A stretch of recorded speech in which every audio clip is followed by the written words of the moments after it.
কাজের চাপ এবং ক্লান্তি বিবেচনা করে চলমান ইন্ডিয়ান প্রিমিয়ার লিগ আইপিএল টি-20 ক্রিকেটের পুরো আসরে পেসার মোস্তাফিজুর রহমানকে খেলার জন্য অনুমতি দিতে রাজি নয় Bangladesh cricket board BCB. Chennai super কিংসের অনুরোধে মোস্তাফিজের আপত্তিপত্র সময় একদিন বাড়িয়েছে বিসিবি। এতে চেন্নাই জার্সিতে আরও একটি ম্যাচ খেলার সুযোগ পাবেন ফিজ। জিম্বাবুয়ের বিপক্ষে আসন্ন সিরিজের জন্য মোস্তাফিজকে দেশে ফিরিয়ে আনছে বিসিবি, কিন্তু তাকে ফিরিয়ে আনার অর্থ এই নয় আফ্রিকান দেশটির বিপক্ষে খেলবেন তিনি।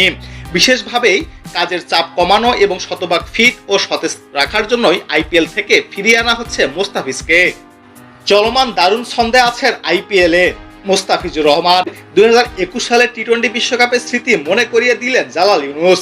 বিশ্বকাপের আগে আইপিএলে বেশ কিছু ম্যাচ খেলে পুরোপুরি ক্লান্ত হয়ে পড়েছিলেন সাকিব এবং মোস্তাফিজুর রহমান। সংযুক্ত আরব আমিরাত থেকে গাড়িতে করে ওমান যান এবং টুর্নামেন্টের ঠিক একদিন আগে ভেন্যুতে পৌঁছান সাকিব।